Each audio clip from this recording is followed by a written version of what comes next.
Today, we're diving into a really powerful analogy from a book by Dr. Shungu Gadza. It looks at one of society's biggest challenges, racism, but through a lens we all got very familiar with recently, a virus. Just think about it for a second. We literally mobilized the entire planet to fight a virus. So what if we took that same urgency, that same global focus, and aimed it at fighting racism? That's the core question here. It's a pretty provocative thought, and it's a powerful place to start. So the whole point of this framework is to shift the conversation. Instead of pointing fingers and talking about it as some kind of individual moral failing, which, let's be honest, just makes people defensive, it proposes we treat it like a public health crisis. This changes how we talk about it, how we study it, and maybe, just maybe, how we can actually treat it. So why do we even need a new way to look at this? To get that, we have to understand the problem this whole analogy is trying to solve in the first place. Well, as Gary Gano puts it, our conversations about racism, they're kind of stuck. They often end up just preaching to the converted. The folks who are already on board, the allies, they're the ones showing up. But what about everyone else? The people who are maybe a bit distant or uncomfortable with the topic. They're not being reached, and that's where things stall out. This is where the framework comes in. It gives us a whole new vocabulary to bridge that gap. I mean, think about it. We all know what transmission, variance, and immunity mean now. By using these ideas for racism, we can create this common ground, a language that feels a lot less emotionally charged, and hopefully invites more people into a real conversation. Okay, so let's get into the heart of the analogy and see how it actually works. We're going to break down the key terms of this racism virus. First up is the asymptomatic carrier. And this concept is a really powerful way to reframe complacency. See, an asymptomatic carrier isn't necessarily someone with bad intentions. It's someone who genuinely believes racism isn't really a problem anymore. But by thinking the issue is solved, they unknowingly let the virus stick around and even help it spread. It's a way to talk about inaction without immediately jumping to accusation. All right, next up, the antigen. In biology, an antigen is the thing that sets off your immune system. It's the warning signal.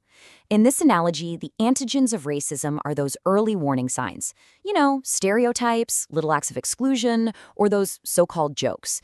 These are the red flags that should be triggering our collective immune response.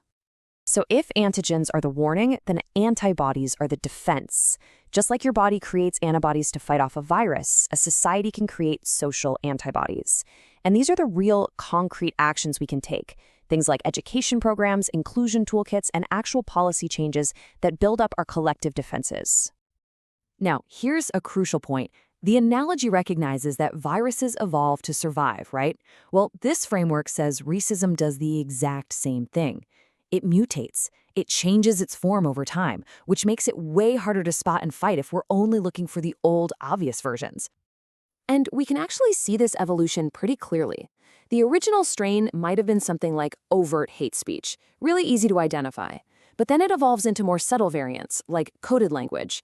And from there, it can become a whole new strain that's deeply woven into our systems and institutions, which makes it so much more widespread and difficult to get rid of. Now, this whole framework doesn't just stop with racism. The analogy is actually way broader and can apply to other kinds of discrimination too. The book suggests thinking of racism as just one member of a larger human bias virus family. This family also includes things like sexism, ableism, and homophobia, and they all kind of share similar ways of spreading through society. So what's the common thread? What links them all together? Well, according to the source, these viruses are all rooted in hate-fueled biases. But here's the key. They don't just float around on their own. They are kept alive and given their power by unchecked power structures that already exist in society. Okay, so what's the real-world value of looking at racism this way? Let's quickly sum up why this reframing is so important. There are really 4 huge benefits here. First, it moves the focus away from individual blame and toward a collective health issue. Second, it gives us a common language that basically everyone gets now. Third, it normalizes the idea that we all have biases we need to look at, just like anyone can catch a cold. And finally, it pushes us toward collective action and systemic solutions, not just pointing at individuals. At the end of the day, the vision here is really hopeful. It's not just about fighting the virus right now, but about building a lasting societal resilience. The goal is to build a world where our collective immunity to racism and other biases is so strong that these toxic ideas just can't take root and spread anymore. And that brings us to a final question, one for all of us to think about.